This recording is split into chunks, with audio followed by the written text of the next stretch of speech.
Good evening, mathematicians. Got Sister Sledge on here. We are family.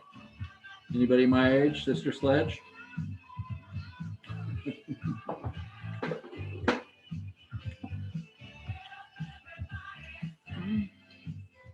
All right, I'll make Sister Sledge go away. Why? I thought it was a good addition to the class. Yeah, it is trigonometry after all. You know, a little bit of disco music. Never hurt anybody, right? I don't know. Child of the '80s. You missed it. I mean, if you're younger and you missed it, I'm sorry. I can't help you. You missed it. It was a good decade. I can only dream. No, I'm sorry. Dodged a bullet.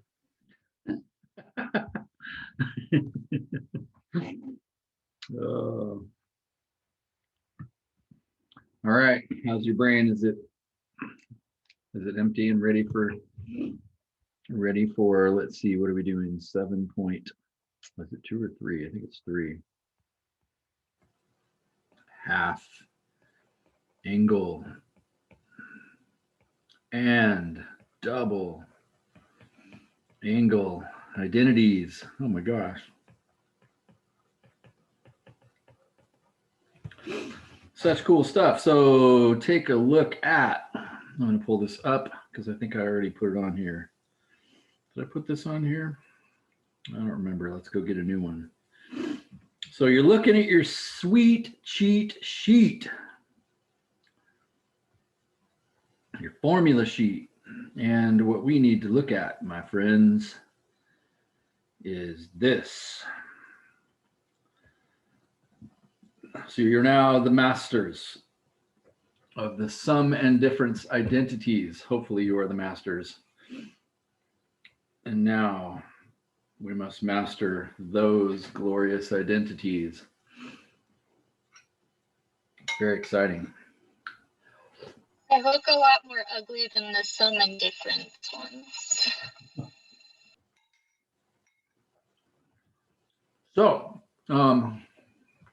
as last time, these are, really sparsely used. You're not going to need this a ton in life.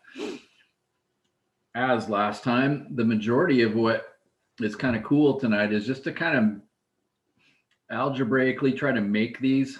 So if you have this printed, pull it up and be looking at it, because we need to kind of make some of these. So I want to, the algebra skills that you get by making these are probably, as I said the other day, worth more than anything. I'm taking a picture of them since I'm about to lose them.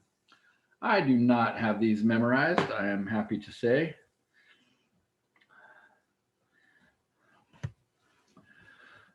But let's see if we can make these. So let's just play around with this for a little bit. In other words, let's see, was it the first one on the list? I don't remember, it doesn't matter.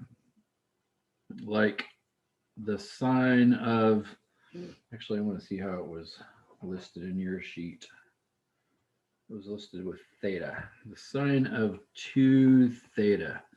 And that mysteriously is equal to 2 times the sine of theta times the cosine of theta, surprisingly. And of course, maybe we should play with that on your calculator for just a second. I mean, again, obviously it's like no one's lying to you here, but you might just bust out your calculator and, stick in, it depends on whether you're in degree or radian mode, but it doesn't make any difference. Like take sine of 2 times whatever, 6, theta is 6, and then get an answer, and then go type 2 sine of 6 cosine of 6, and it's like, oh my gosh, those really are the same. Play around with that a little bit. Again, as last time, today's really assignment and so forth is just designed to get you to use this formula a little bit so that you know that it exists. And I will give you some problems today that kind of give you a reason for it. But again, they're very contrived by mathematicians types of reasons. But let's just play with this. Does it, let's try to build it, not prove it, but build it. Would you agree that the sine of 2 theta is nothing more than the sine of theta plus the sine of theta? because now what 2 theta is 2 angles added together. So if that's true, why don't you build it? Look at your expansion. Yesterday or Monday, we looked at sine of angle plus angle. Now in this case, they're the same exact angle though, but what does that expand out to according to the sum and difference identities from Monday? Like, it's actually not very hard to build this for yourself. I want to give you a second to think about that before I just kind of do it.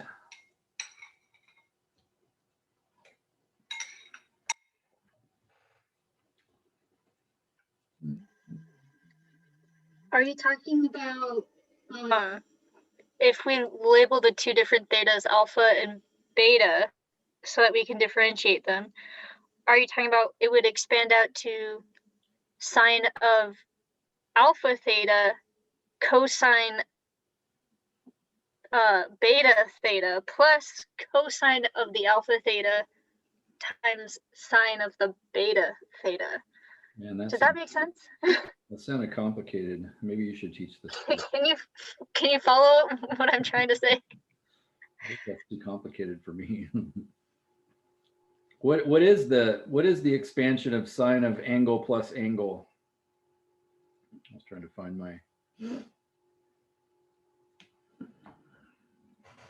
Isn't it the sine of the first angle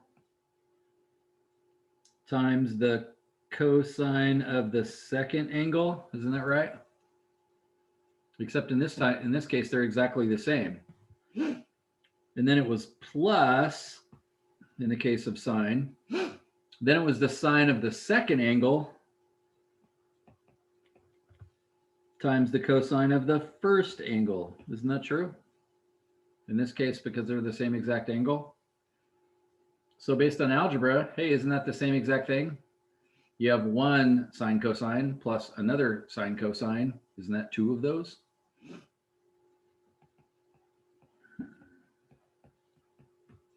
Oh, so that's where it comes from.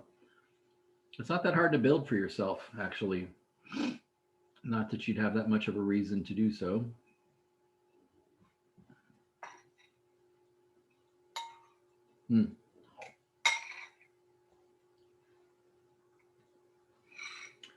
Well, let's try that out. Let's try that out right now. Let's use it for something. So let's see. What is your... Man, I'm really bad at phones. There we go. Oh, there's all that stuff. Good. Found it.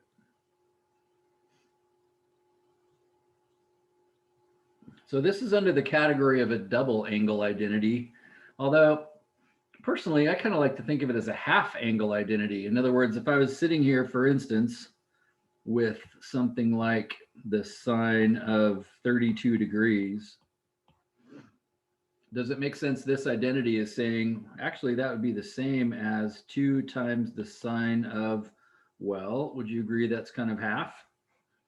In other words, the original angle is the double one.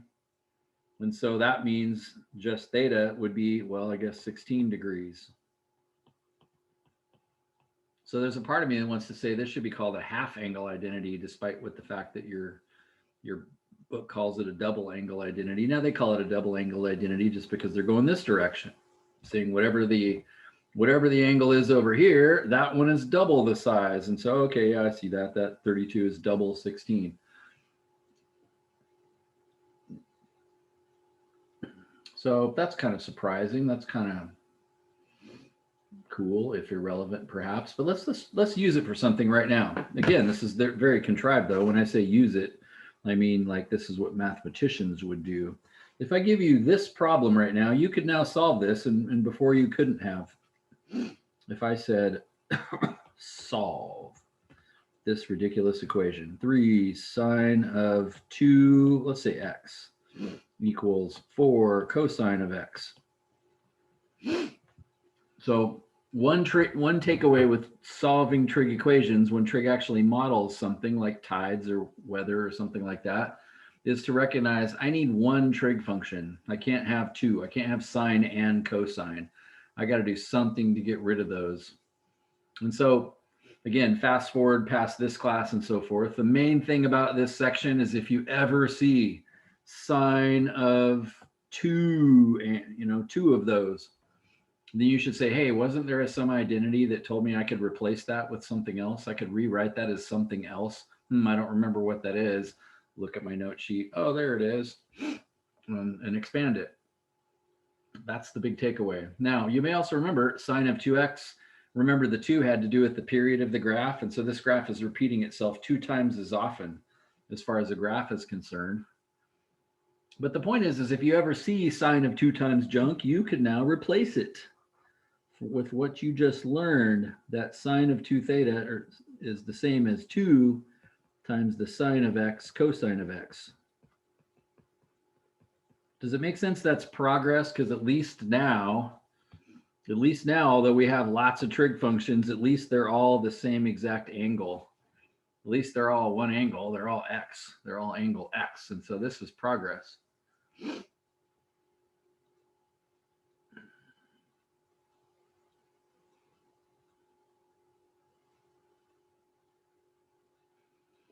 But I still don't like this because it has sines and cosines. And so I've got to, you know, do something to get rid of all of that. Well, to start with, would you agree that, okay, well, I guess that's 6 times the sine of x times the cosine of x equals 4 times the cosine of x? Would you agree that, oh, cool, I could divide both sides by the cosine of x now? Gone, gone. So I just have 6 sine of x equals 4. So I was able to like cancel stuff that I wasn't able to cancel before because I had the ability to rewrite it. That's kind of the big skill with trigonometry, is just if you got something that you don't like, it looks weird, you can always change it to something else. Trigonometry, you can change cosine into sine, you can change tangent into secant, you can change trig functions kind of all around. And so now you should say, okay, finally, I'm home free. I know how to solve it when there's one trig function. And you should say then, okay, cool, I'll divide both sides by 6. And so I get 4/6, which is 2/3. Because you are reasoning about this and you're not just a calculator button pusher, you should say, I know where the answer to this is. If you can't estimate this, you don't understand what trig is. You should be able to estimate what x is just based on the unit circle. Sine is the y coordinate. Even though that says x, sine is the y coordinate. And we're told that y coordinate is 2/3. So watch what I'm doing here. If I break this into 3 parts, because that's a radius of 1, notice I'm here. I'm at 2/3. So there's my 2 answers right there. Remember, what are we hunting for? What is x? Is it an angle or is it sides of a triangle? This causes people a lot of problems. Is x an angle or is x sides? It's a sine of a triangle. It's the angle. It's an angle. 2/3 are the sides of the triangle. If you're taking the sine of it, it's an angle. If you're taking the inverse sine, it's sides. So I don't care what's sitting there, because it says x and maybe it makes you think x coordinate. No, if you're taking the sine of it, it's an angle. And so that right there is angle x, which means, you know, that angle right there is angle x. To me, that looks at a glance to be about 45 degrees. Would you agree? I'm going to switch to degree mode in my calculator this time, just because I'm trying to think a little better, and I don't think well in radians. So I'm going to switch to degree mode. And so I'm going to say the inverse sine of 2/3. And when I do that, I get, hey, something around 45 degrees. Notice I was able to estimate that. Now, actually, what did I get? I got 41.8 degrees. Well, of course, it's not exactly 41. I mean, I just estimated, right? But isn't that kind of cool that I can roughly estimate this? I understand what it is I'm doing. So the calculator is giving me the right answer. That's awesome. I can't get the right answer without the calculator, but I do understand what to expect from the calculator.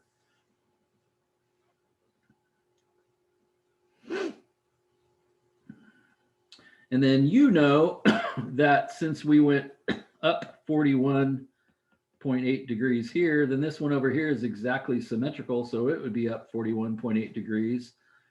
And then entirely by logic, just reasoning that since you go all the way around the circle to here, and that takes 180 degrees, then I'm just going to back up 41. So the other answer to this would be 180 minus 41.8 degrees. I don't trust myself. I'm going to cheat. So I get 138.2, and X is approximately 138.2 degrees. And so, sweet, there's my answers to this question. Now I might say I'm a non-trusting individual, so I'm going to go back and check my work. Checking means go all the way back to the start before I started doing algebra. Because remember, I did all kinds of things here. I switched this identity out, which I could have screwed up. I did a little bit of algebra, could have screwed that up. I did some more algebra. I hit inverse sine. Like there's all kinds of things I could have done wrong. Even if I know what I'm doing, I could have just hit a button wrong or something like that. So I just want to go back and see if I take the 3, if I take 3 times the sine of 2, which one of those two angles should I pick to check? I would do the first one because that's what I always choose. You do the second one so you can. You do the second one so you can make sure you didn't make any mistakes anywhere along the way. The last answer should be the one you check. Yeah, they both will work, but what Nicholas said is actually sort of the best thing. In other words, would you agree the 41.8 is what caused the 138? So if I check the 138, then that automatically kind of checks the 41 as well. That's kind of cool to think about. So I'm going to say, okay, 2 times 138.2, that's supposed to be equal to, question mark, 4 times the cosine of 138.2. Now, are those going to be equal? The answer is no. Why are they not going to be equal?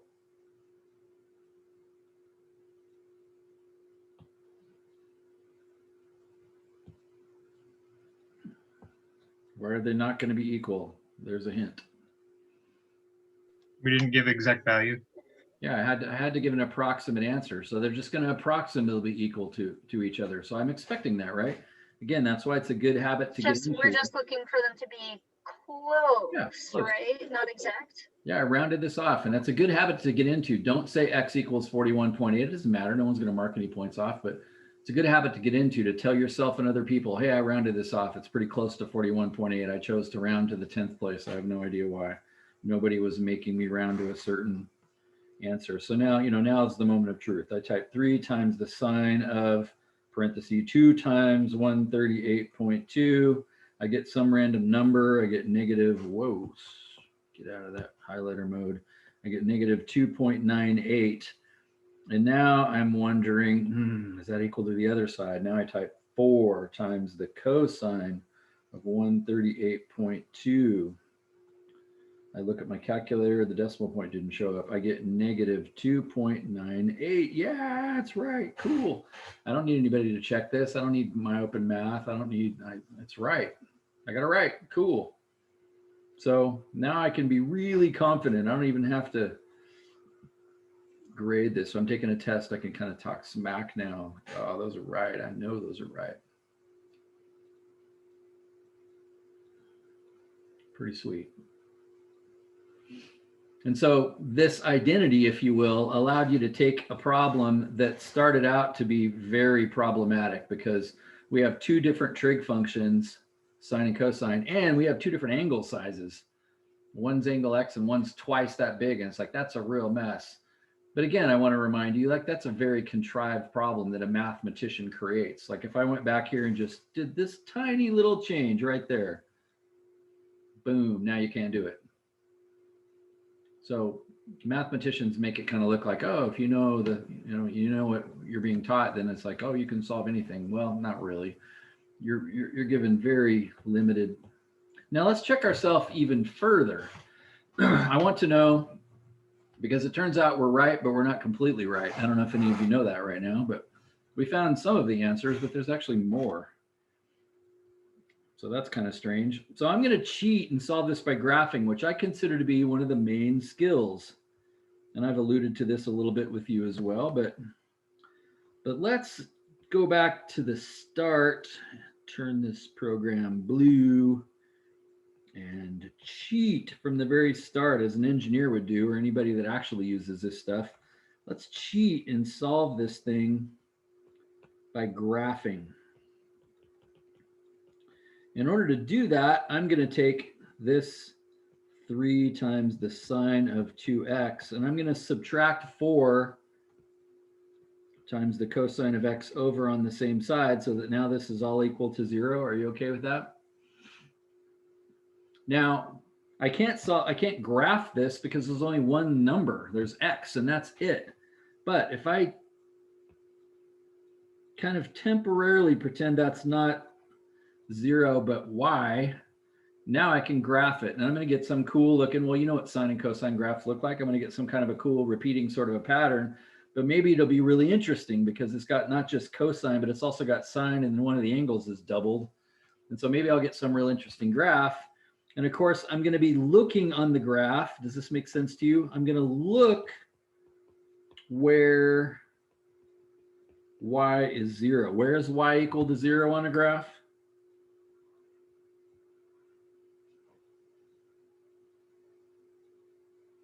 When it crosses the x-axis. Yeah, here. I'm going to look to see where does the graph cross the x-axis, because that's where y will be 0. I mean, isn't it a cool idea? Like, who thinks of these things? Not me. That's a great idea. It's really cool. So I'm going to go stick that into the graphing calculator, and I'm going to look and see. Now, I already know for sure I'm going to see 41.8 and 131.2 because I already checked that. There's no question it's going to cross in those two places. Do you agree with that? Because I already checked it. Sweet. But I'm telling you, there's actually going to be more. So let's go to Desmos. For my class, you're free to use this on a test. It's just a graphing calculator. The only thing you have to do is see that little wrench up in the upper right-hand corner. I think I told you this before, but the default is radians. In other words, I'm in radian mode right now. So if I want to hit degrees, great. Now I'm in degree mode. And so awesome. So now I'm going to type in what we said, which was y equals 3 sine of 3 over there in function on the right. I can get sine. By the way, you can just start typing sin and it'll know that you mean sine. And then it was 2 times, I can call this anything I want. I'm going to call it x, even though the problem said theta. And then it was minus 4 times the cosine of x, or 4 times cosine of theta. This time I'm just going to type it, cosine. I'll show you what I mean, C-O-S. Hey, look, it meant cosine. And then I throw my own parentheses on it, and then it was x. And so how come that graph is so wonky? Like, it looks like a line. I thought sine waves and cosine waves are all. It's a very wide sine. What's, because you're in degree mode, how many degrees does it take to go all the way around the circle? 360. 360. So notice my graph only goes out to 20. So that's why it doesn't look right. If I was in radian mode, let's do that really quick. If I was in radian mode, then it looks fine because a full lap around the circle is only 6.28. So you see the full graph. But if I'm in degree mode, I'm going to have to go in here, and I'm in that same wrench right now, and I'm going to change the x. See how it says x axis where my cursor is right now? I'm going to change that to be from, I mean, I got to get it out past 360. So I'm going to change that 24 to, I don't know, 400. Just get it the heck out there. There we go. So, and this is where Desmos really shines. If I just click on this, it kind of knows those are some of the interesting points. So notice my 41.8, my 138.2, bing, of course they're there. But see how there's 2 answers we missed? 90 and 270. What the heck? Where did those come from? Like, how could I have, what did I do wrong algebraically? Like, I didn't see anything wrong. I didn't do anything wrong algebraically, by the way, but it's like, what the heck? What's going on here? Shouldn't have moved that. So I'm going to bring this into the note page.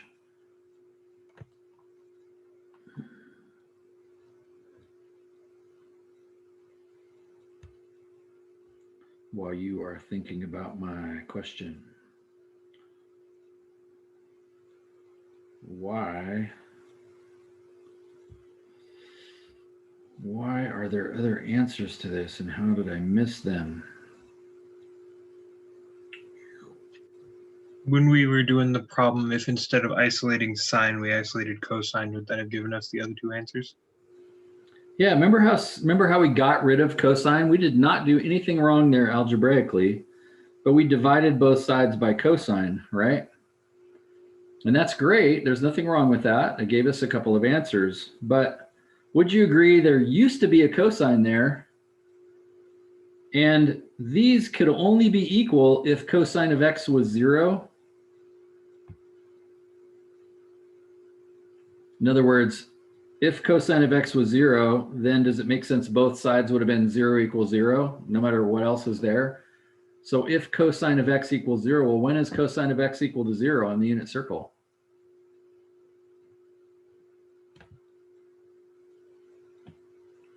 Cosine is the x coordinate. When do you have an x coordinate of 0? At 90 degrees and 270 degrees. Yeah, isn't that the other answers we missed at 90 and 270? Now, again, I consider this splitting hairs. If somebody on a test did this algebra and sort of didn't notice that, I'd be kind of like, I get that. I see why you missed that. Mathematicians, nerdy mathematicians, are a little more careful. Rather than just canceling that out the way that I did right there, a slightly better way to do that, I'll show you down here. Let's see, I guess I'm going to have to copy that because my 80s memory will not allow me to remember it all the way down here.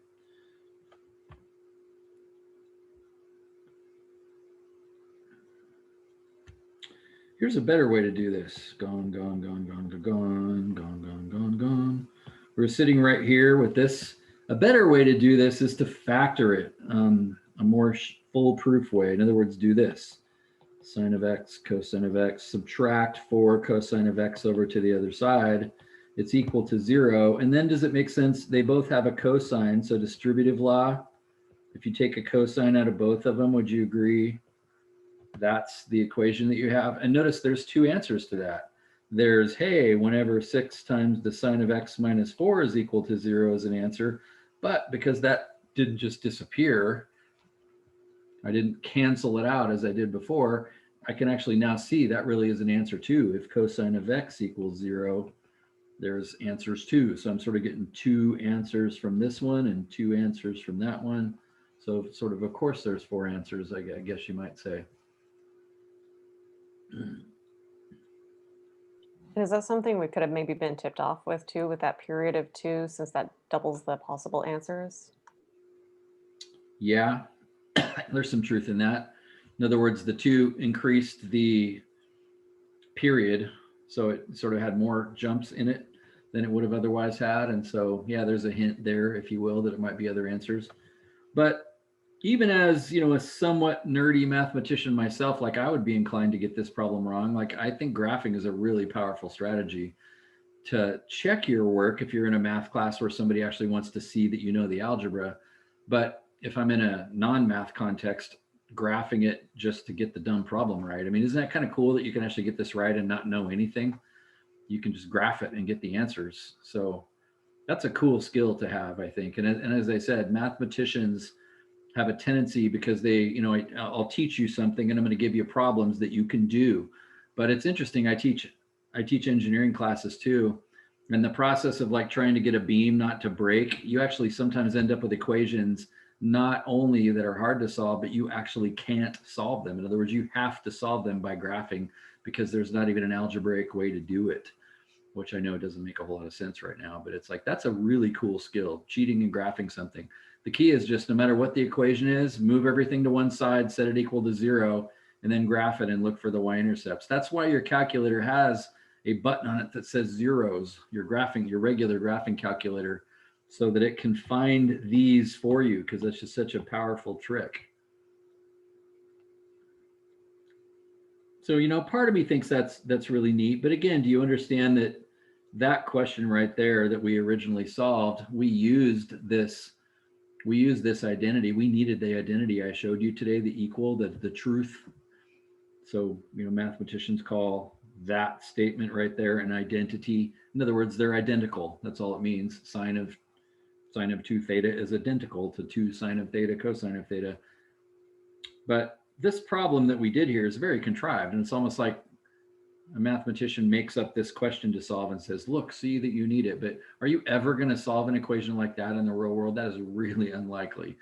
That is not likely to come up in any kind of a problem, even if you are designing, complicated bridges or cool car parts and brakes and things of that nature. Very unlikely that that's going to come up. So, bear that in mind. So you will have a question very similar to this on your assignment. So you are prepared for that now. Well, again, I would like you to take a second and see if you can make some of the other ones then. I want to give you a second to think about this because this is very much within your ability. And as I said, more importantly, the more important part of this is not these identities. It's do you have the algebra skills to make these things yourself? So if I asked you, well, okay, great. What's the cosine of 2 theta? In other words, the cosine of theta plus theta. Can you look at your double or your addition identity from yesterday, from Monday, and make it up for yourself? Can you make it yourself? I'm writing it down for you here, but the other day we saw, and I don't have it memorized, I'm looking at my phone. I took a picture of this on the screen the other day. The cosine of alpha plus beta is equal to the cosine of the first angle times the cosine of the second. And then it's a minus sign in the case of this, even though it was alpha plus beta, it's a minus sign. And then it's the sine of the first angle times the sine of the second angle. So can you use that identity and make this yourself? And you may notice on your sheet, there's actually a whole bunch of options for cosine. There's only one option for the sine of 2 theta, but there's like 3 options for the cosine of 2 theta. Can you make some of those? Let me give you 5 minutes to think about that.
The kind of thing that if you show people you know what you're doing, they're going to try to get away from you. But it's like, this is not that hard.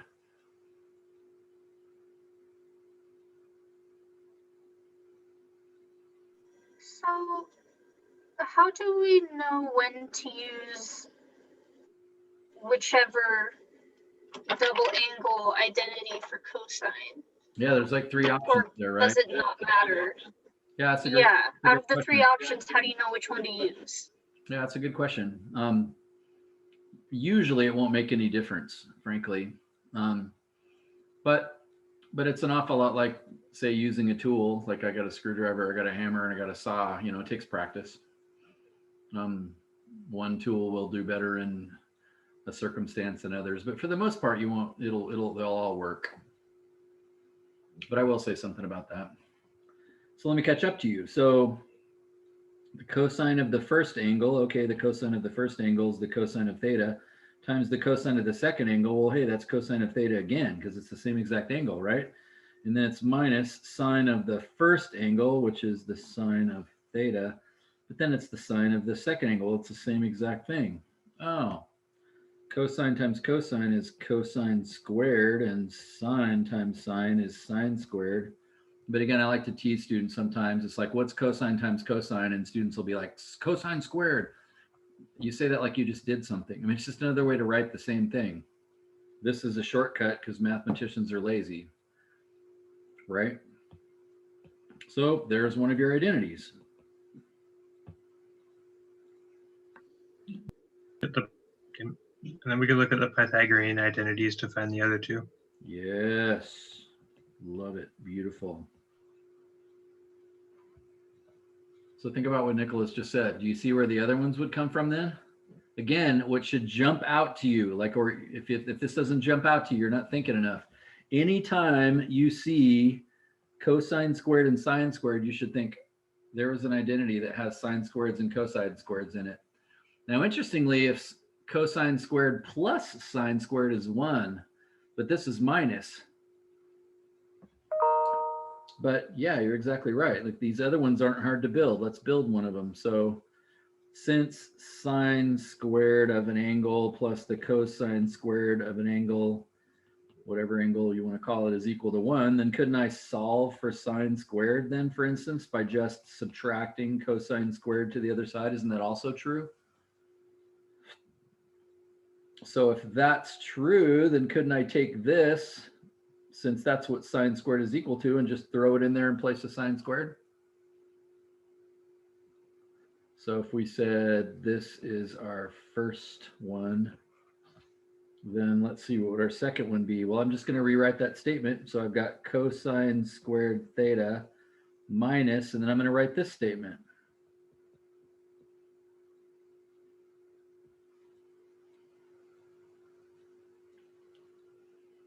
Notice I had to switch back to theta. I'm not being very careful here. Does anybody see anything wrong with what I wrote? What I wrote's not true. This is a common kind of a mistake that I see in people make in calculus all the time.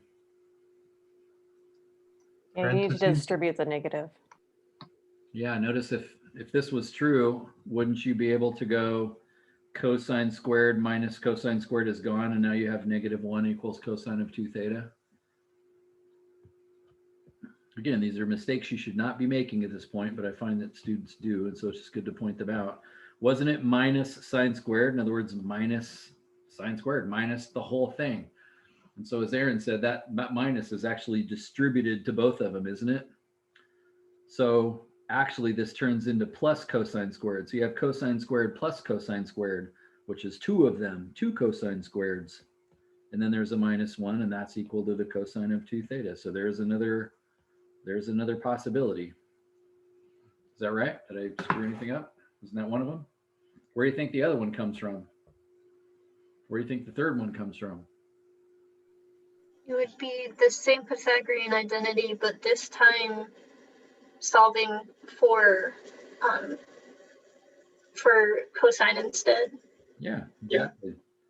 So if you solve for cosine squared, I'll write theta this time, by subtracting sine squared over to the other side, and then you replaced cosine squared with 1 minus sine squared. So there's the cosine squared, I just replaced it. And then there's a minus sine squared, I'm just copying what that said, and then that's still equal to the cosine of 2 theta. So same thing. Oh, look, I have 1, and then there's -1 of these, another -1 of them, which is a total of -2 of them.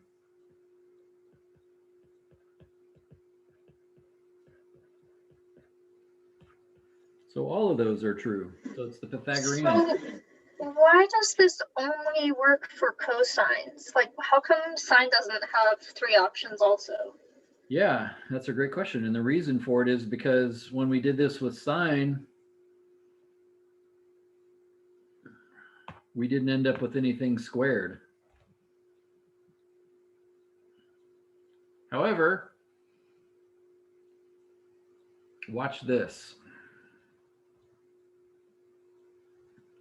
If sine squared, I'm going to be lazy and leave out the angle for a second, plus cosine squared equals 1, then couldn't you, as we did, subtract? Actually, I think I'm going to solve it for cosine. I don't really have a good reason for that, but I'm going to subtract sine squared over to the other side. And then couldn't you square root both sides so that cosine is equal to the square root of 1 minus sine squared? Wouldn't that be true? So could you then replace this with cosine and say now that the sine of 2 theta is equal to 2 times the sine of theta times the square root of 1 minus sine squared theta? Sure. Yeah, but that's ugly. Couldn't be said any better than I don't know that. how to use that. It's ugly. Like, why would you choose that when you got something that looks nicer? So yeah, there's actually no end to how many identities you could write.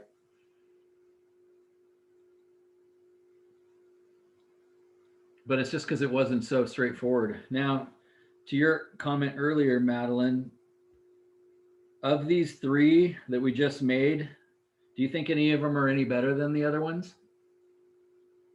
I do, but of course, doesn't make I it true. think it would depend on the problem that I'm trying to solve, because the one that looks the nicest is cosine squared theta minus sine squared theta. But if I don't want any sines to be in my area That's right. of working, then I would want to use 2 cosine squared theta minus 1. That's exactly right. So the advantage of, say, this one right here, if you said, okay, I need to get rid of the cosine of 2 theta, well, I look over here and I think, oh, cool, there's only sine.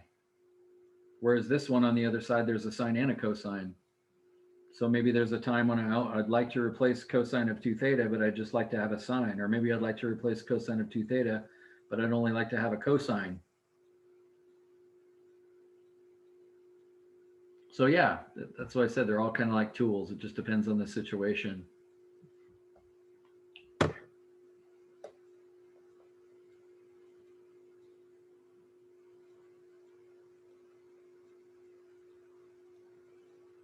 So again, the larger issue here is just that you would think, hey, I remember there's some expansion, some other way to write cosine of 2 theta. I don't remember what it is. The coolest thing would be to build it for yourself as we did today, if you had the time or you forgot. But at very least, get your phone out and say, hey Siri, what's the double angle identities for trig? I forgot I'm using an iPad. Let's see what it says. Okay, I found this on the web for what's the double angle identities for trig. Check it out. Like, this is, we just live in such an interesting world, because it's like, you don't need to memorize things in the world that we live in. So notice there's the identities, and it took me 2 seconds to just ask it. So there's the ones we just made for ourselves. And so when you look at that now, you should say, hey, that's actually, I can make those. That's kind of cool. Interesting. Hey, look at all those places I've been. Hopefully none of them are embarrassing.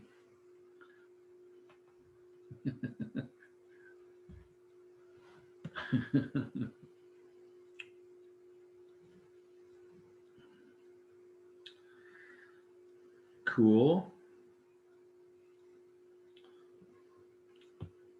What about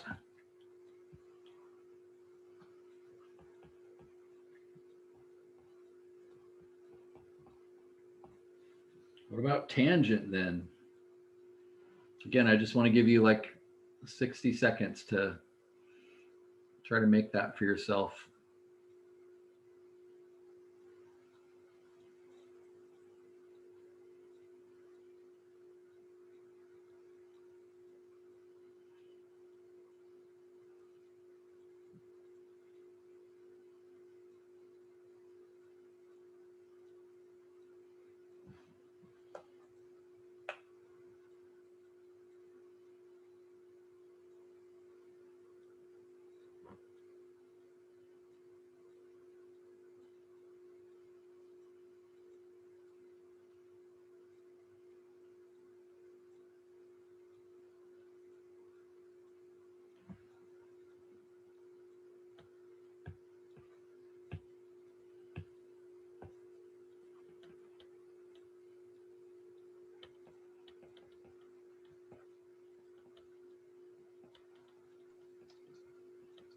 I got 2 tangent theta over 1 minus tangent squared theta.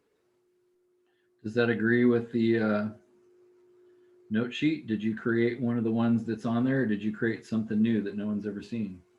No, I created one of the ones that's on there. I could have double checked that myself. Yeah. I am not quite sure how to get to that point.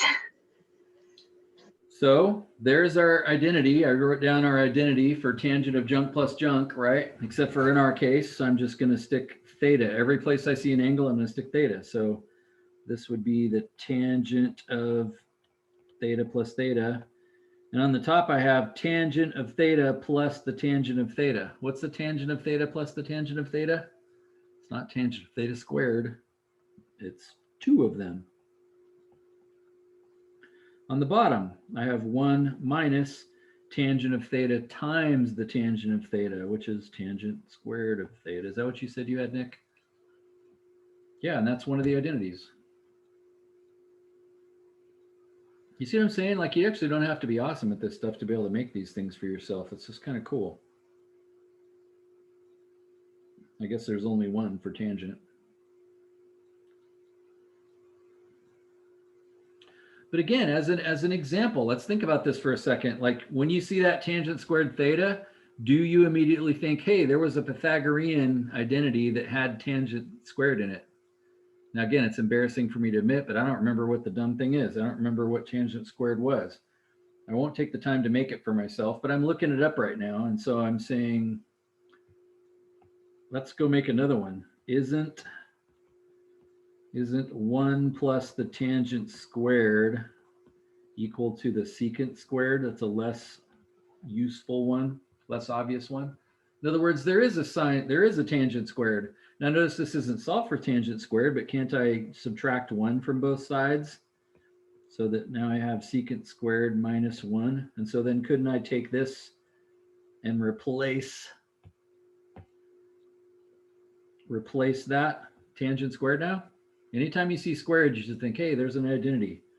So that means it would also be true that the tangent of 2 theta would be equal to 2 tangent theta. And by the way, couldn't you replace tangent of theta with sine over cosine if you wanted to?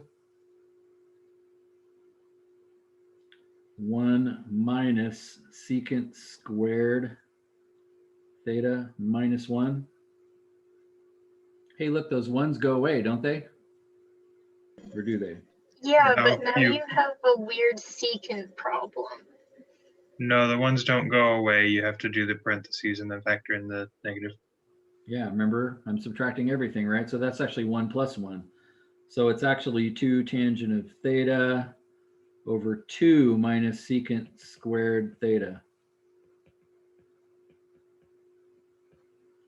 There's another identity, but as Madeline pointed out, nobody likes that one because it's got secant in it. Like, you don't like the trig functions that aren't sine, cosine, or tangent, right? Those aren't the nice ones. Those aren't the ones you have on your calculator. But that is another identity, isn't it? It's true. Like, there's actually no end to this.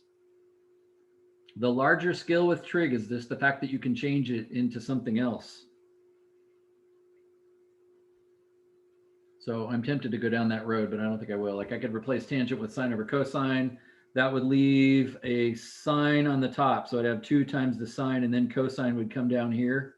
So I'd have 2 times the sine, and then I'd have a cosine down here on the bottom.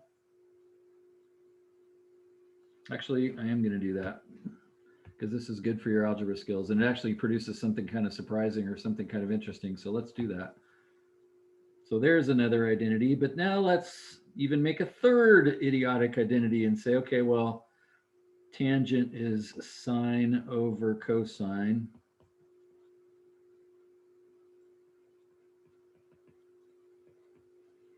So that even looks worse, right?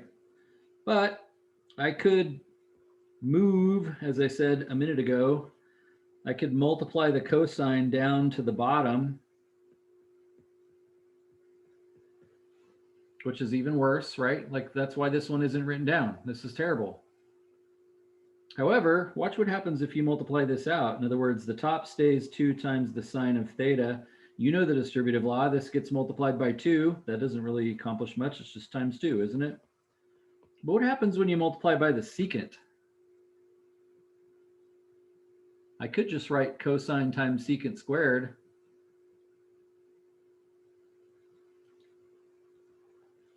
But what is secant equal to? What's another way to write secant from your note sheet? It's 1 over cosine. Yeah, so you're actually multiplying cosine times 1 over cosine squared, which means this one cancels with one of those. So now you just have 1 over cosine, which is actually just one of the secants. Now I still don't like this one because it's got secant in it. Like I don't like anything that doesn't have sines, cosines, and tangents in them because I can't, it's hard for me to pull those off the unit circle. I don't have those buttons on my calculator.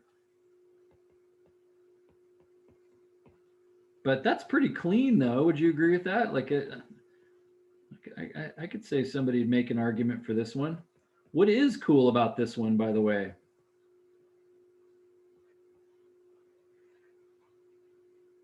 What's better about this one than all the other ones? I'm asking you to read my There's mind.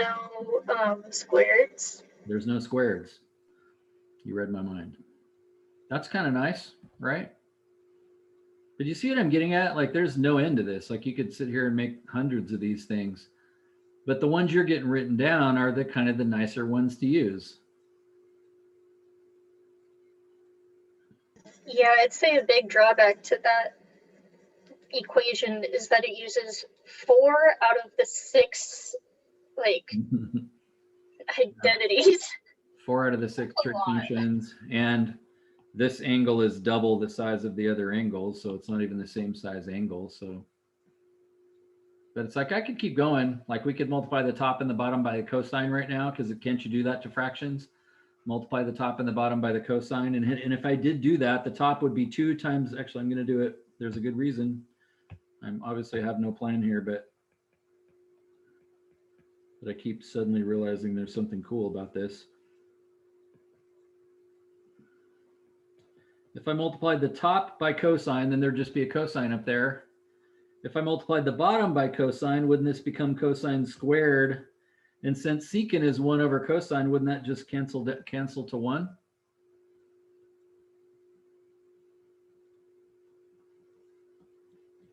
You agree with that?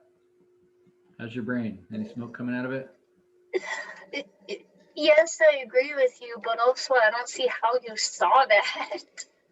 I'm a nerd.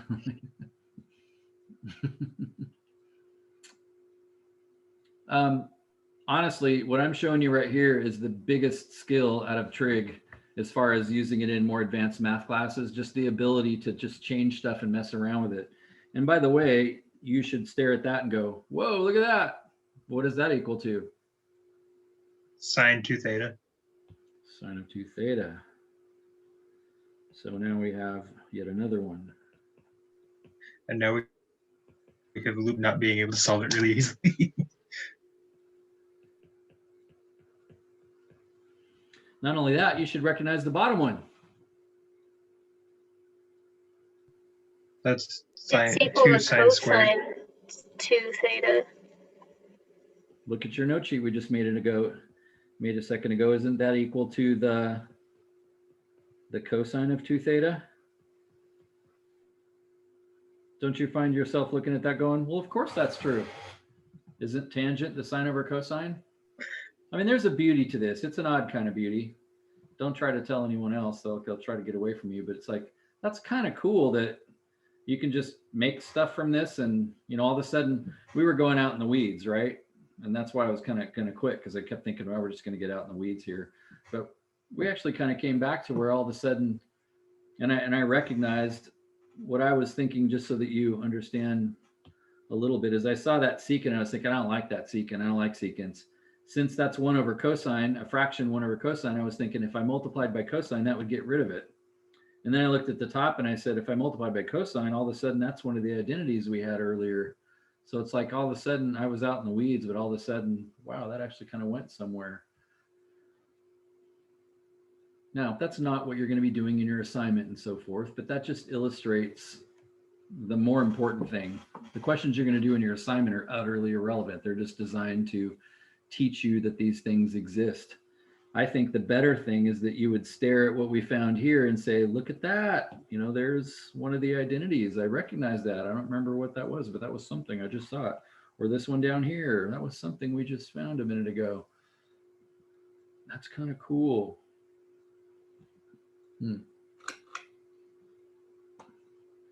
All right, let me give you a book problem. Let's get back in the regular universe. so that you can get your assignment right. Book problem. Boring, contrived, irrelevant, but decent practice question. If the cosine of x was equal to -2/5, and so that's one, and you were also told the sine of the angle is positive, a positive sine, that's the givens. Could you then, for instance, tell me, what's the cosine of 2x going to be equal to? Based on those two, this is just like the other day. We got a recipe we want to make called the cosine of 2 theta, chicken cacciatore. And these are the ingredients that we were given to make it. Could we make it? I mean, we could just cheat using calculator, plug cosine inverse of -2/5 in for x. And we know it's in the third quadrant, so just solve for that. Yeah, and I wouldn't actually call that cheating. In other words, everything what Nicholas said, he's saying, couldn't I take the inverse cosine of 2/5 and come up with what that angle is? And if cosine of an angle is -2/5, do you agree because it's negative and cosine is x, that puts me in the second or the third quadrant? I don't know which one. But if sine has to be positive, does that tell you which quadrant you're in automatically? Second. So cosine is -2/5. That means I'm about here, which means I could be in the second or I could be in the third. But sine is a y coordinate. And so Nicholas is right. It's going to have to be that second quadrant. So yeah, you're exactly right. You could totally just bust out your calculator. Now the book is going to say, give me an exact answer. And in your calculator, when you go inverse cosine of 2/5, you're going to get some crazy decimal and then you won't get it exactly right. So their purpose in this question again is just to get you to think. Anytime you see the cosine of 2 angle, you should say, oh, that was one of my identities. Now, which one should I pick? This was one of the ones that had 3 options, right? I already forgot them. We just wrote them down 10 seconds ago and I don't remember them. I'm staring at them again. Which one of those makes the most sense to use here? There's a right answer to this. I would choose the one that does not involve sine. Yeah, look at our ingredients. We have the cosine. So wouldn't it make sense to just use the one that had cosine in it? So the best choice then would be the one that says cosine of 2x equals 2 cosine squared of x minus 1. You agree with that?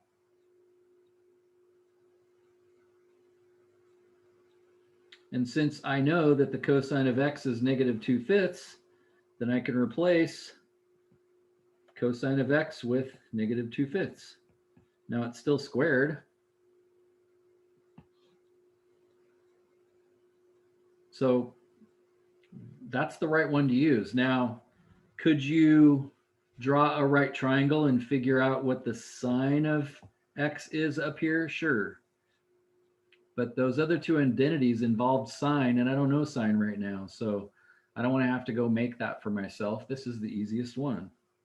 So let's see, what is this equal to? So I get 2 times -2/5 squared to be 4/25. Still minus 1. If I multiply by 2, you multiply fractions straight across. So that's 8/25 minus 25/25, which would be -17/25. So I actually have the exact answer. The cosine of 2 times. Are we not writing down the cosine anymore? No, because the cosine of x is -2/5. So I replaced it right here. Since cosine of the angle was squared. Notice what's cool about this is I never even had to do what Nicholas pointed out, which is find the angle. I don't have to do that. Now you could, but I don't have to. And I got this exactly right.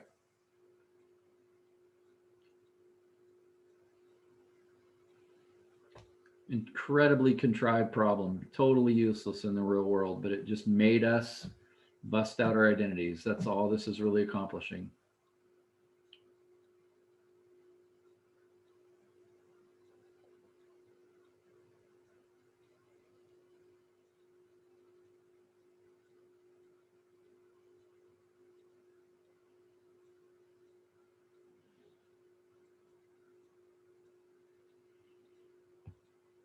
While you're soaking on that for a second, I am going to do what Nicholas said and check this. So if I took the inverse cosine of -2/5, I'm going to switch to radian mode just so I get small numbers for this. Second cosine,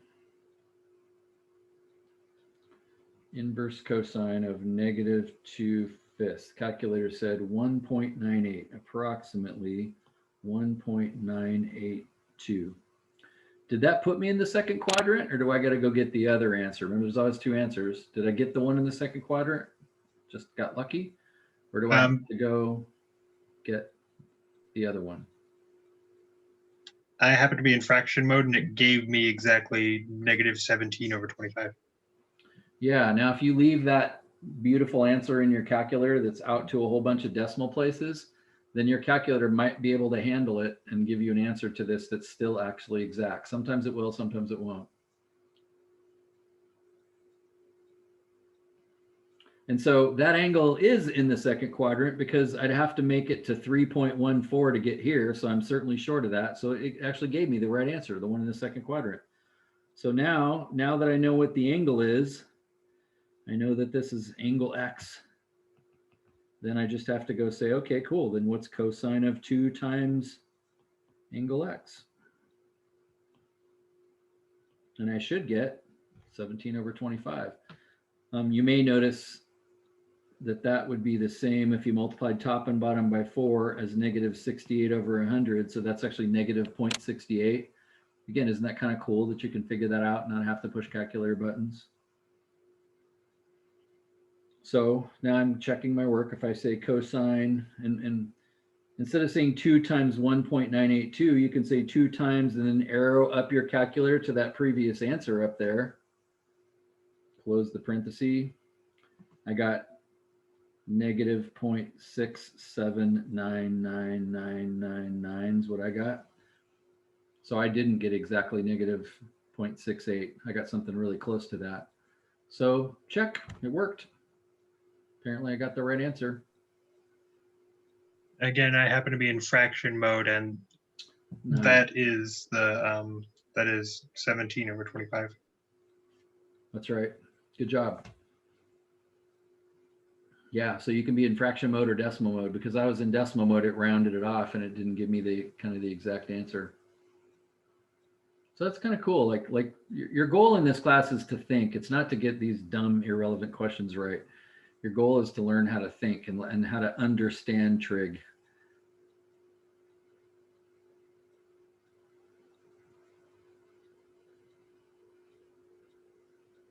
And to trust yourself that you can actually think. But again, that's a big ask. That I make it look easy because I've taught this class a lot of times. It's the first time you've seen this. And so you're not going to just be as natural at this. But what I want to encourage you to do when you're doing assignments is don't just look at an example and then do what the example did and then be happy that you got the problem right, because you're just following someone else's song. I mean, it's like the equivalent of getting your phone out when you're trying to get somewhere and saying, Siri, take me to Jimmy John's. And then all you do is sit in your car and turn right when it says turn right and turn left when it says turn left. Like you're not learning the lay of the land. You're not learning the town if you do that. You're just following the directions. Now it does get you there, but you always got to have it. Do you see what I'm saying? Whereas if you wander around a little bit, you might not get to Jimmy John's as fast as the person that followed Siri's perfect directions. But you also were looking around and you saw other businesses, you saw people walking, you learned other things on that journey that might help you later on. As you're driving by, you see like 7-Eleven, and then later on you're like, I'm thirsty. Oh, I know where a 7-Eleven is. That's kind of cool. So play around a little bit, like waste a little bit of time just trying stuff. Learn to think. What if I gave you that same set of directions, but I asked you not for the cosine of 2x, but what if I asked you for the tangent of 2x?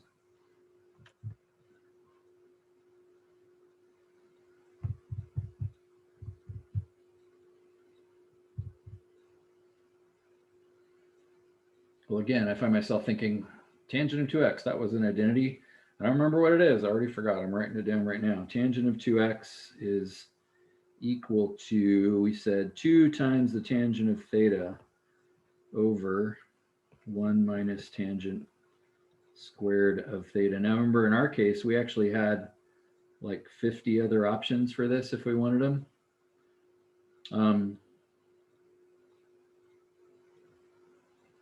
I have all kinds of options, but let's just use the one that we were given. In other words, there's a part of me that wants to use that one because that's got sines and cosines in it.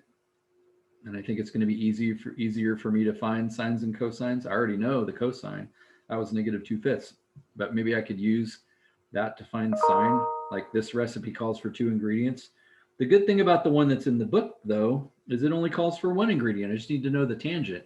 But unfortunately, that's not what I was given. I was given cosine, right?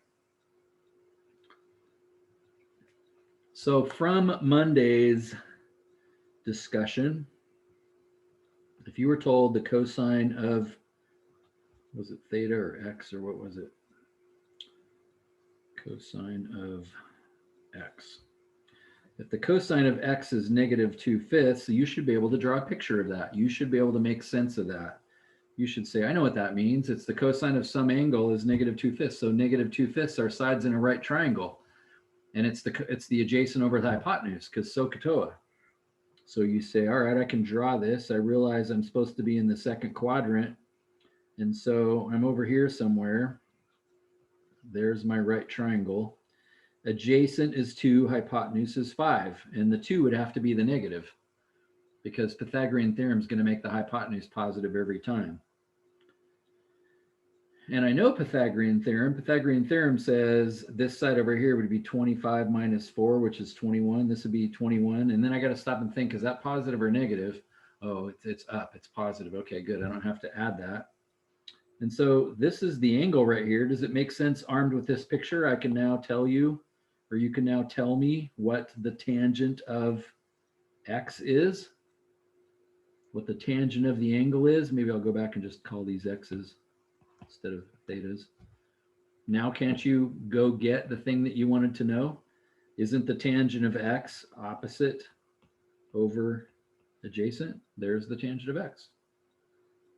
So now I can replace up top, every place I see the tangent of x, I'm not replacing the x, I'm replacing the entire tangent of x. All of tangent of x gone, replaced by square root of 21 over -2.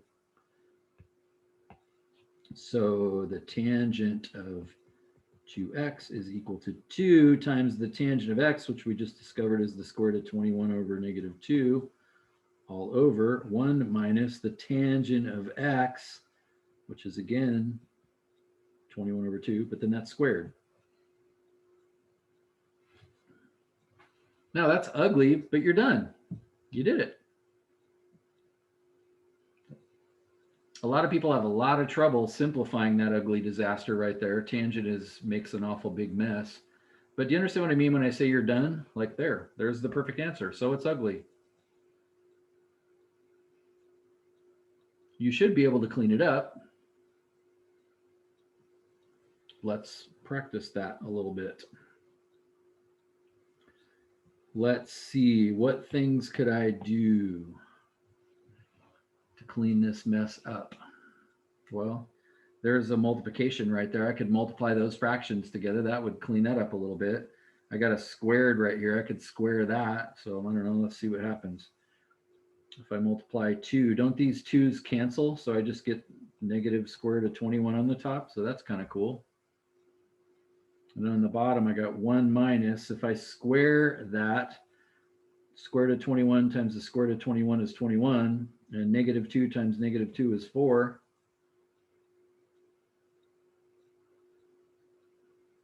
And then can't I do that subtraction right there? Like I'm told to subtract. Can't you subtract those? Isn't that 4/4 minus 21/4, which is -17/4?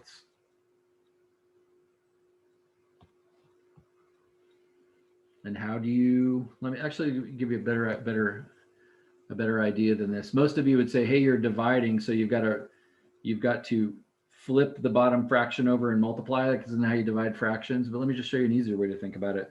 I don't like the fact that this says divided by 4 down there. So couldn't I take this fraction and multiply the bottom by 4 and the top by 4? The top of that larger fraction? Because I don't want to have fractions over fractions. So on the top, I get 4, negative 4 square root of 21. And on the bottom, the 4's cancel, which is why I did this in the first place. And now I can see those both have a negative sign. So, I mean, that's a nicer looking answer, but it's like that was a lot of work for an answer that's still ugly. It's not as ugly as it was when we started, right? But it's still ugly. And if I'm you, and even a little bit me, I kind of am worried I didn't make a dumb mistake there, right? Like it wouldn't have been hard, even if I know what I'm doing, to not blow that somehow. And I don't know how picky my open math is. Would my open math let you type? What's your experience? Would my open math let you type that answer in? Or is it going to be like, no, it's wrong? Or is it going to be like, well, it's right, but come on. How that with the 7.2 homework, that you can input in like some ugly answers, even if technically the answer that they're looking for is a little farther down the road, like a little more cleaned up. So it will still accept some answers. Yeah. You should be able to do this. Again, this is the last algebra class you ever take. If you are asked to simplify something, or if you're going to use this for something, like I don't want that ugly green answer, like be able to clean that up a little bit. But again, I want to check my work because I don't really trust myself. So I'm going to check my work really quick. What is 4 times the square root of 21 divided by 17? 4, check. What is 4 square root 21 divided by 17? My calculator says that is 1.078. How am I going to check to see if that's right? You can also put the green answer in your calculator. Yeah, which I feel very unconfident I'm going to be able to check. I don't think I could type that into my calculator because of all the parentheses I would need. I'm going to certainly miss one of them and get it wrong. I'm actually thinking a little more globally. Like, how did we check this last question?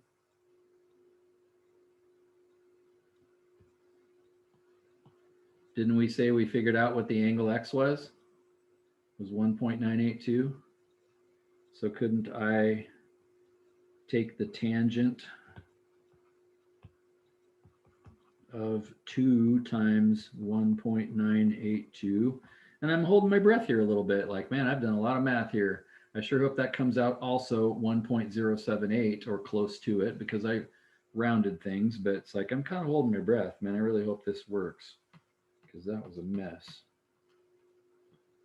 Bing, got it, 1.077, but close enough.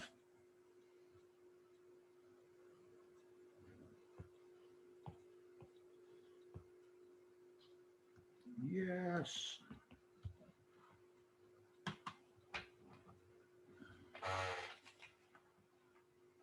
Encouraging you to think very differently about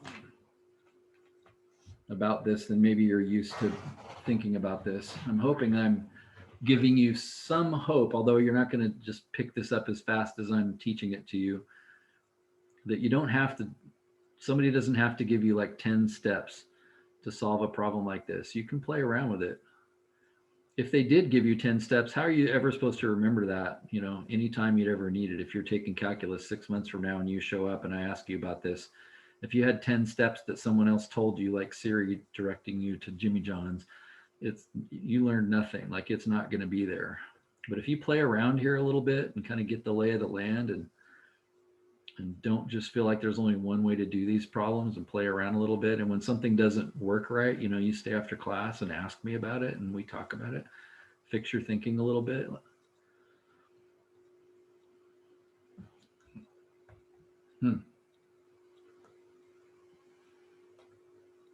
Okay. So we used those double angle identities a little bit. That was very exciting. What about all the other ones that we haven't looked at yet? We seem to be running out of time here.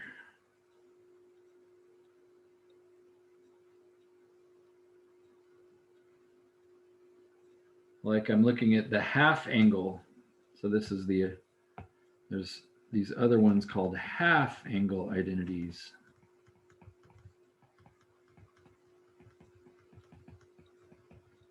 And the first one I see there says the sine of some angle divided by 2 is equal to the square root of 1 minus cosine of the angle divided by 2. So again, I don't need to prove that. No one's probably lying to me, right? I can just write that down and count on it. As I mentioned before, I kind of want to call this a double angle identity, because do you realize that what this means is if this angle right here was like the sine of 22 degrees, then what goes over here? Is it 11 or is it 44?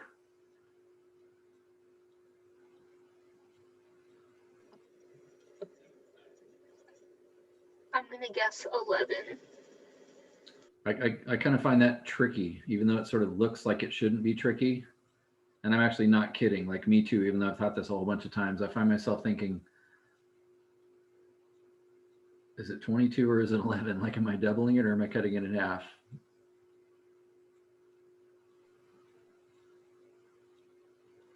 And that's kind of why I find myself wanting to call this a double angle identity.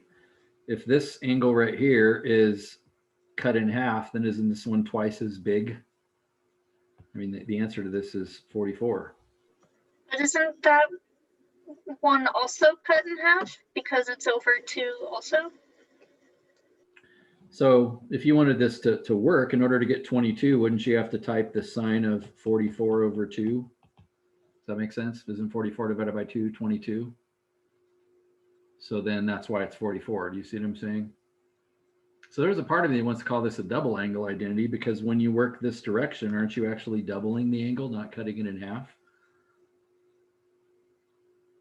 But if you work this direction, you are cutting it in half. I mean, it was 44, it's 44 over here, but then when you go this direction, aren't you cutting that 44 in half? So I'm splitting hairs. But my point is that's easy to screw up and like get backwards. You see what I'm saying?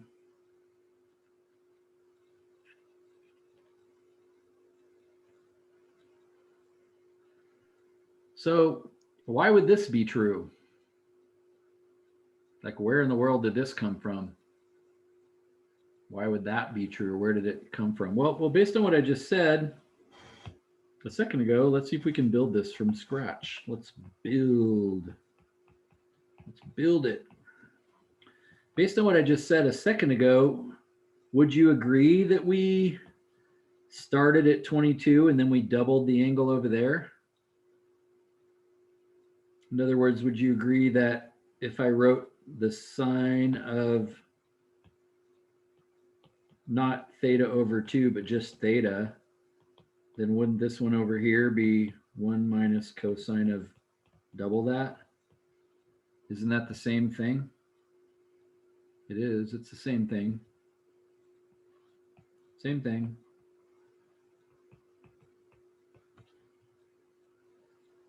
So we're just manipulating a double angle identity to make it the half angle. Exactly. That's all we're doing. Like, there's really nothing new here. So for instance, if I squared both sides to get rid of that square root,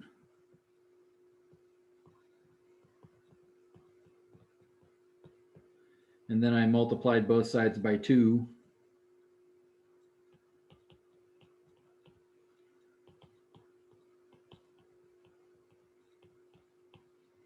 and then I solved that for the cosine of 2 theta, I'm going to add the cosine of 2 theta over to this side because I don't want a negative. And then I'm going to subtract 2 sine squared over to this side. Oh, yeah, that's the double angle identity we just got a minute ago. And so these are very fluid, I guess, is what I want you to see from this.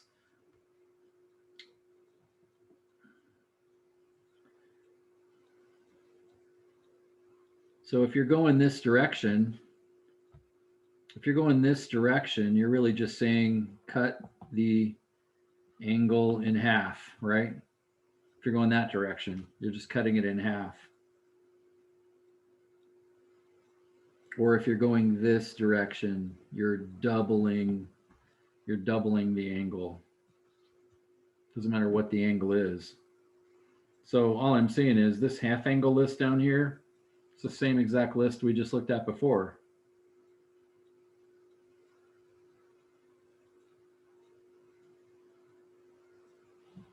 So if I rewrote tangent here and said, okay, this is going to be 1 minus the cosine, and I'm going to double that angle, then going this direction, this says cut it in half, right? So then this would just be the tangent of theta. So, Would you not also double the sine on the bottom? oh, I'm sorry. Yeah, that's right. I'm sorry. Thanks for catching that, Nicholas. I doubled the angle that was on the right side, right? These two angles have to be the same. So does it make sense now? All of a sudden that looks like it belongs up here. You see what I'm getting at?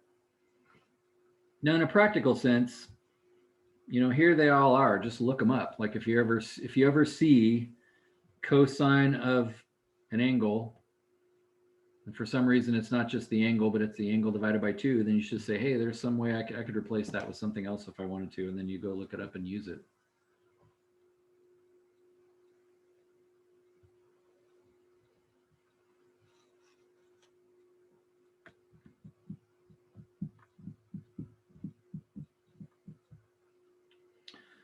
Again, I find it sort of interesting that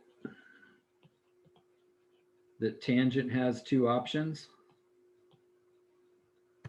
That's kind of interesting, isn't it?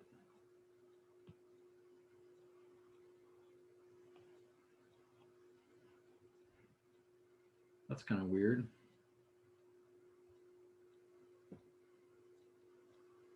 So wouldn't that mean that 1 minus cosine of theta over sine of theta must be equal to the sine of theta over 1 minus cosine of theta? Wouldn't that mean those have to be equal to each other? Is that hard to show? Again, all we're doing is playing here.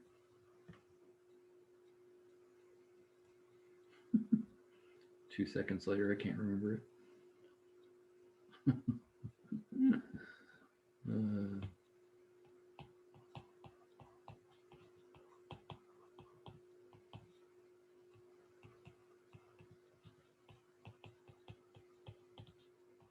Apparently those are equal. Can you mess around with that a little bit? I'm going to give you a minute. Can you mess around with that and kind of show, sure enough, those are equal.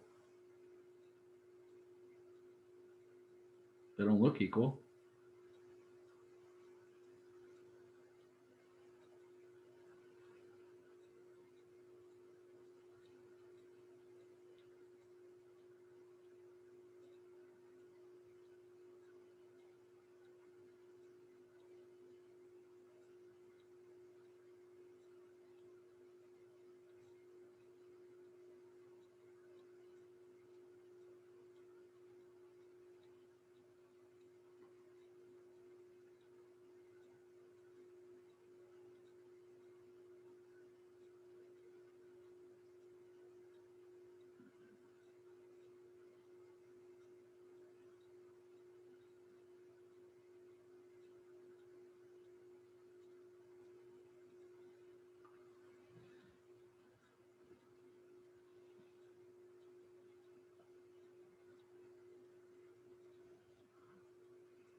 What can you do algebraically to that statement? Again, that's far more what I'm concerned about than you remembering some dumb half angle identity or something. Can you mess with that? It's an equal sign. Can't you do the same thing to both sides of an equal sign? Can you move one side over to the other and set it equal to 0? Yeah, you're more than welcome to subtract one of them to the other side because you can subtract something from both sides. You can also multiply both sides by anything you want. Anything you want. Now you could multiply both sides by tangent, but that'd be kind of messy. That'd just make it worse. So yeah, there's all kinds of things you could do to it. You could add 19 to both sides. You could do anything you want to both sides.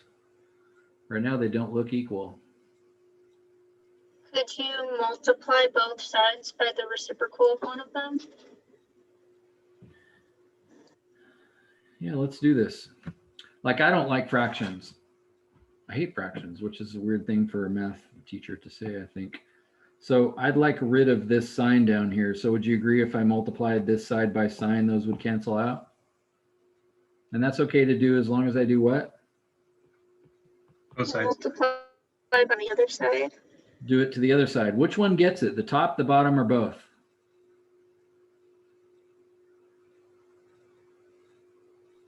If I multiply, Top. I did not hear anybody say both. I don't know if I've ever asked that question in my entire life as a math teacher at any level, and somebody doesn't say both. Maybe some of you thought it, but thought I don't really know what I'm talking about, so I'm not going to say anything. That's never a bad idea.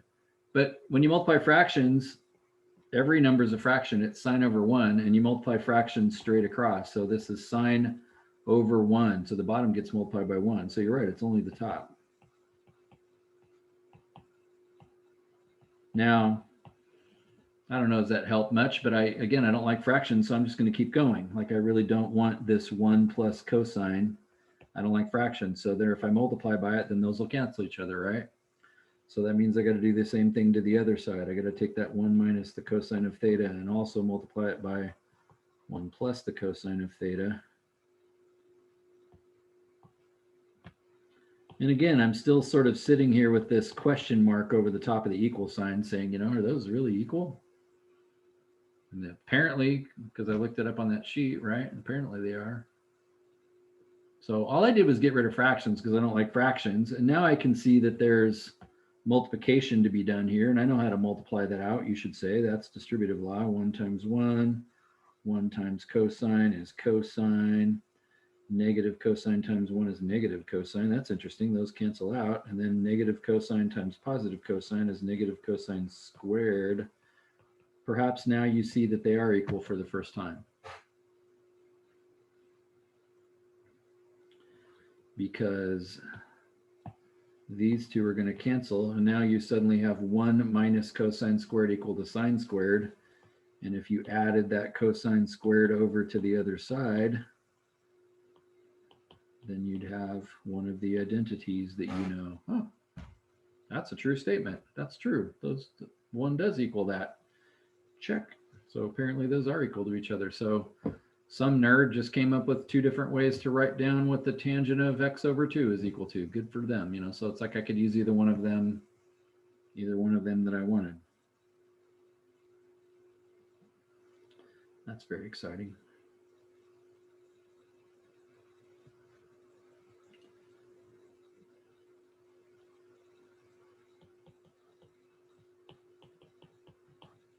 So this was one of them. Do you agree with me? 1 minus, I'm just rewriting what I had earlier. 1 minus the cosine of x over the sine of x. That was one of them, right? Now, I don't like fractions, as I said. Can you divide the top of this by sine? Which one of those gets divided by sine, the 1 or the cosine?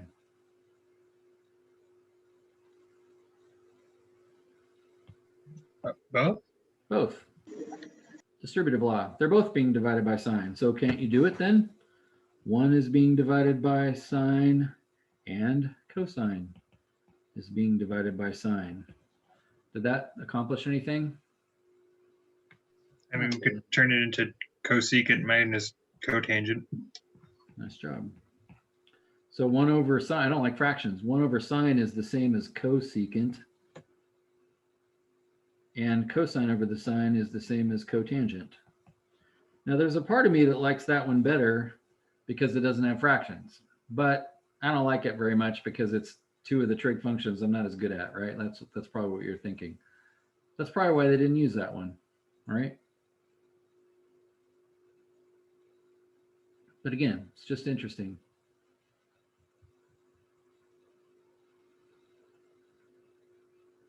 So if you take calculus, we're going to do something, this is going to make no sense to you right now, but we're going to do something called take the derivative of an equation. So it's just some complicated process. What I'm going to be really happy with for your sake is you might say in this calculus class, I need to take the derivative of that statement right there. Well, it turns out if something is a fraction, that is a real pain in the neck to do that operation in calculus. Somebody that knows trig though and says, hey, I can turn this into this, that's junk minus junk. That's super easy. There's no fractions anymore. That's really easy. That's actually the biggest skill in this class, is just to be able to mess around with stuff. That's very hard. A book can't actually test you on this. Does that make sense? I mean, a great question on a written test would actually be to somebody just to give you a statement like that and say, just mess with that for 40 minutes and like tell me all the crazy stuff that could be equal to. But you can't ask a question like that on a test or in My Open Math or something like that, because there'd be no way to grade it, because there's essentially all kinds of different answers. But the creativity that allowed us to just change that into cosecant minus cotangent is actually the biggest skill you could take away from this class in terms of if you have to take the next math class. Again, you're going to be hard pressed to find anybody that ever needs this stuff. This is one of the things you study in math that doesn't have a lot of applications in the real world. It's a skill set that allows you to get to calculus, which has tons of applications in the real world. And this will just be one of your, kind of skills. Kind of like, yeah, I can tie some knots with a rope. And so, okay, great. Now you can go climb Mount Hood because you can tie some ropes. Awesome. Okay, let's apply this to one, again, irrelevant book question.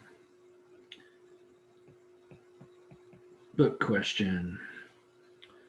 Can you find, let's see, let's use one that we didn't use. I don't think we ever used cosine.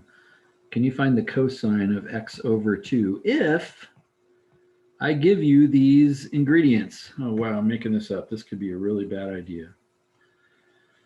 Well, we're going to do it anyway. If I told you the tangent of x was equal to 4/3, and I told you that the cosine of x is negative. I'm going to give you 5 minutes to try this yourself, not just one, and then I run over the top of you. Can you draw any of that out? Third quadrant.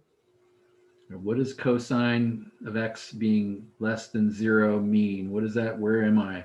What does the tangent of x equal to 4/3 mean? What does that mean? What's the cosine of x over 2? Like, don't think you need 10 steps. Just start playing around with any one of those things. Just make sense of the ridiculous book question statement that I just gave you.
that's exciting.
All right, I'm going to think with you.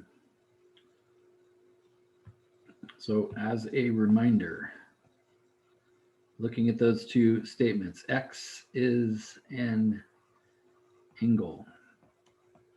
So let's see, what do I know about that angle? Well, number 2 there says cosine of the angle is negative. So that means I'm either over here or over here. Isn't that where cosine is negative? So it's like I'm over there. Whatever angle X is, it's like somewhere between pi over 2 and 3 pi over 2, or 90 and 270, right? Like this, I'm over there.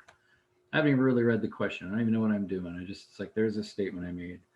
And then that first statement, tangent of X equals 4 over 3. Doesn't that mean that that is talking about a right triangle where if this is angle X, tangent is opposite over adjacent. So that's talking about that right triangle, right?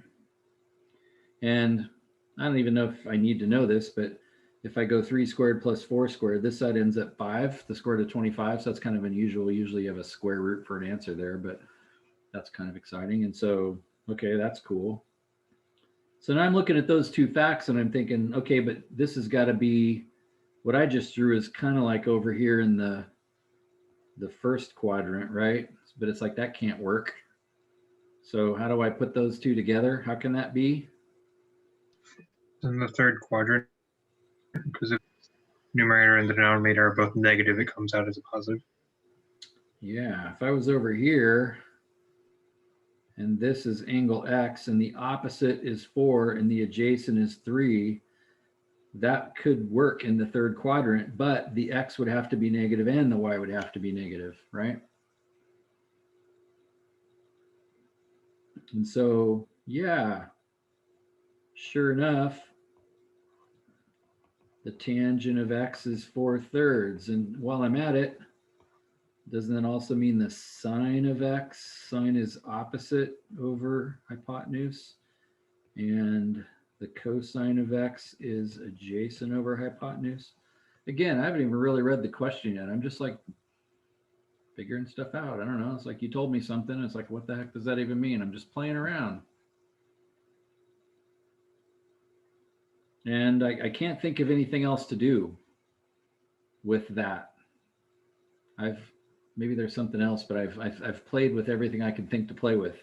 I suppose I could write out the cosecant of x and the cotangent of x and so forth.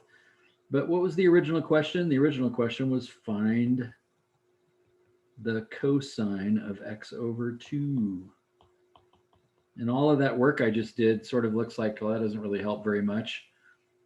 But again, that rings a bell to me. Hey, isn't there like another way to write the cosine of x over 2? Again, I'm looking at my phone right now. I have no idea what this is, as many times as I've taught this. There it is, the cosine of an angle over 2. I'll use x even though your sheet says theta is equal to 1 plus, oh man, this is dangerous. 1 plus the cosine just of the x divided by 2, and it's square rooted. And notice there's a little plus and minus out front. We'll talk about that in a minute, but it's like, what does that mean? Is it can be, it can be either one, or is it one of them and I have to know which one? So, aha. All of a sudden I realize that work I did earlier pays off because my recipe called for the cosine of x. And I know what that is now. It's negative 3/5. So that means I could say this is 1 plus, well, I guess I could say 1 minus, 1 plus negative 3/5 or 1 minus 3/5 all over the top of 2. Excuse me. Let's see, and then I'm good at simplifying this, right? Again, I could subtract those fractions, but I'm going to choose to multiply the top and the bottom by 5 because I know that'll get rid of the 5 on the bottom of that 3. So if I do that, then that'll be, I have to distribute 5. So the 1 gets a 5 and the 3/5 gets a 5 and the bottom gets a 5. 5 minus 3 is 2. 2 divided by 10 is 1/5. So I got the square root of 1/5. 2/5. No, 2/10, which is 1/5, right? Oh, right. I have it as 2/10 in that. Yeah. Screwed me up. Now, what's with the plus or minus? We'll be done after we talk about this. Like, why does it say plus or minus? Like, is that, as I said, is that like, doesn't matter? Or is it like supposed to be one of them and I don't know which one? I think it depends on what quadrant you're in, right? So if we're looking for cosine and we end up in quadrant 3, then the answer would have to be negative.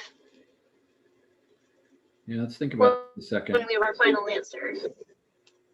So would you agree that our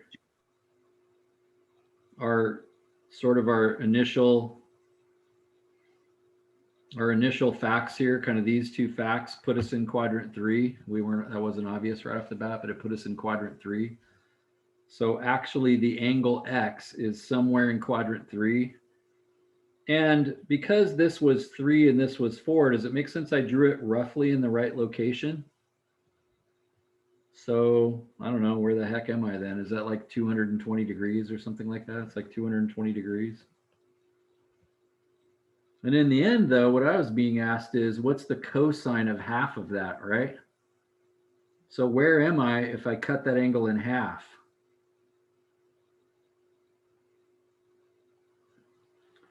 About 110 or in quadrant 2.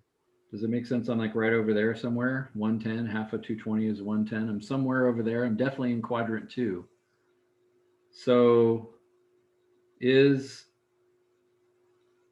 the cosine of that angle, is that a positive or negative number? Negative. Cosine is X, it's negative. So that plus or minus is actually kind of tricky. It's the minus in this case, but it's like you actually got to think about that a little bit.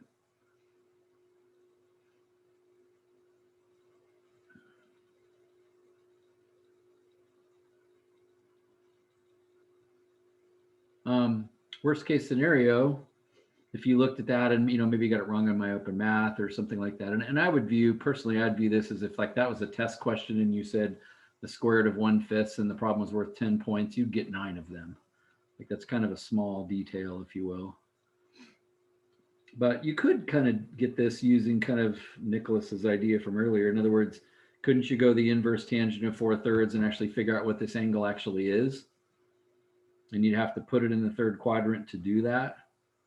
And then couldn't you cut it in half and take the cosine of it? I mean, that's what we were asked to do, right? Take the cosine of half of whatever this angle x is. So I could use this to figure out angle x and then cut it in half and take the cosine of it.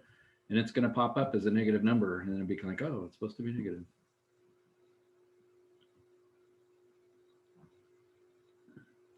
What I tried to do in that problem is illustrate how you should think about these questions. Do you see what I'm saying? There's like, if you want steps for this, there's like 12 steps. Although I could write those down for you and you'd be successful on homework questions, staring at your little note sheet of steps, that just is not going to persist with you very long. It's way better just to like start writing down stuff that you see.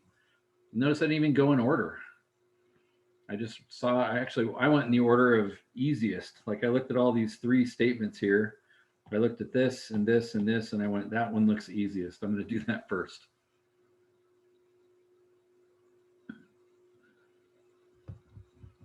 You're 2 weeks away from being an algebra master.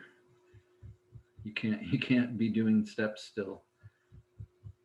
When I teach calculus, I tell people, you probably know 2/3 of the algebra you need to know to be successful in this class right now. I don't care if you got A's through math, because usually people just don't retain stuff well. Anything you just memorized, you will not still have it 6 months from now. It'll be gone. It'll be like you were never there. So the more you can reason, like in this section, if you can say, I totally understand this, 6 months from now, when you forget it, when you forget the details of it, fine, you'll be able to get it back because you can think. So, you know, when I teach calculus, I think part of my job is when algebra comes up and it's like people are stuck on something, I think we need to talk about that quickly. Now we can't take 2 days and talk about it, but we can take 15 minutes and just, you know, remind you. But half the people that take calculus fail it the first time they take it. And that's because they don't know algebra well enough. It's not because calculus is hard. It's because you actually really got to know your stuff. So all I'm saying is, if you're going on, the time you waste here playing around like I'm doing, instead of just trying to march through and copy an example that you see off of a video that's linked in my open math or whatever, the time you waste there is time well spent. All right.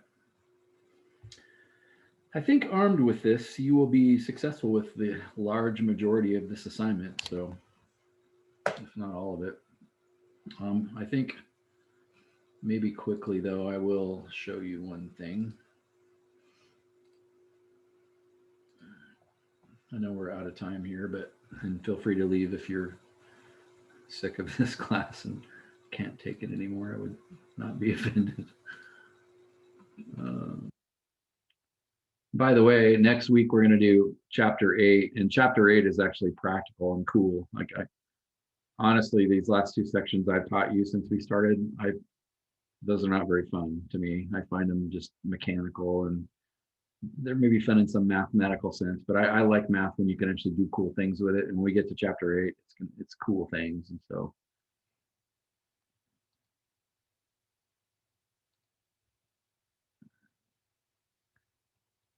do you see how most of these questions are saying, you know, they give you one thing. They tell you sine of x equals 1/8. You should say SOHCAHTOA, cool. 1 is opposite, 8 is hypotenuse. Like I can draw pictures of that. And then they ask me, okay, if you know that one thing and you're in quadrant 1, then what's the sine of 2x and what's the cosine of 2x?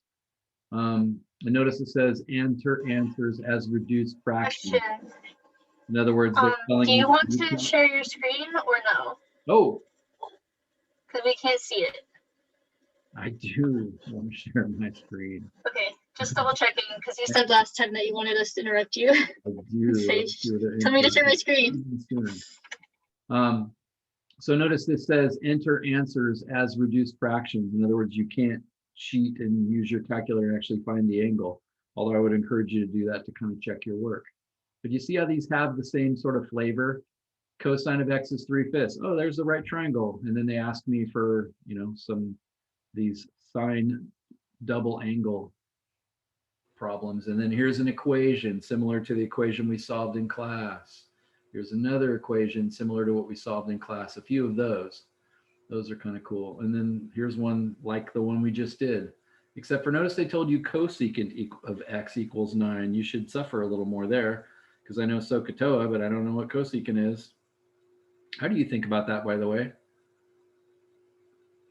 Where's the sides of a triangle? Like 9 is the sides of a triangle. It's not 9, it's 9/1. I actually don't know what cosecant is personally, but I do know that cosecant is sine flipped upside down. I have that memorized. And so if sine is opposite over hypotenuse, then that means cosecant must be hypotenuse over opposite. Okay, I got it. That's how I think about it. And then this last question here is pretty interesting because notice it says simplify this gigantic disaster to a single trig function. In other words, they're hinting that it starts out this big and it's going to somehow get really small. Do you see places to start? Like, do you see, oh, look, sine of 2t. Yeah, I could rewrite that if I want to. I don't know if that's a good idea, but I can. I also see sine squared. Oh, I could rewrite that as 1 minus cosine squared and so forth. And notice this says cosine minus sine squared, meaning cosine minus sine times cosine minus sine. Like I'm going to have to distribute all that out or something. Like this is the best problem on this assignment as far as I'm concerned in terms of you actually profiting from this algebraically, even though this problem will make you suffer. Because you could try things that take it from this size and make it this size, like you make it worse. And that should happen unless you're me, right? You you're really good at this stuff. You're not, you're just learning this stuff. So whatever you try, like you could wander around in the woods forever, just like if you left your house and said, I'm going to try to get the Jimmy John's, even though I've never been in this town, and I'm just going to drive until I see it. That's what it's going to kind of feel like. But don't punt. Like, I'm glad this problem doesn't have something that says video, because how are they going to help you unless they just do the problem for you? They could do a different one, but is that going to help you? Not really. Like, you got to wander around yourself. Lean into that is what I'm telling you. Don't be afraid of that. Email me with questions. Show me what you got. I got this far and I don't know what to do next. I can't think of anything. That'd be pretty normal with what you guys know. So, but play around with that. See what you come up with. All right. I don't think there's anything else that I need to tell you right now. But again, feel free to message me or email me if you want to. I'm perfectly happy if you send me a message and actually, and pop on, just like I'll set up a Zoom room. Did this with Madeline and Cole about their tests, for instance, and just talk one-on-one about something that's not making sense to you. And I'm not just going to show you what to do. I'm going to ask you questions and show you that actually it is inside you to be able to do it.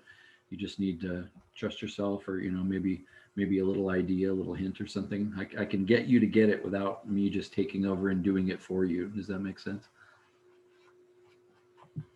All right, it's late. Get yourselves out of here. Stay after as usual if you want to ask me anything. Otherwise, I will see you next week. Thank you. I was wondering if you would be willing to go over the last sample question again, just slower, because I was lost. Sure.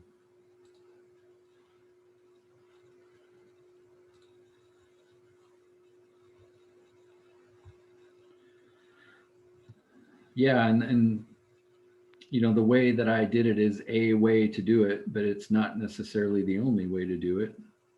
Would it help you more to go over what I did just a little more slowly and let you ask questions, or would it help more if I kind of did what you were doing? I think it would be best to do both. First, walk me through the way you did it, and then I can ask questions, and then I can show you kind of how I started off, and then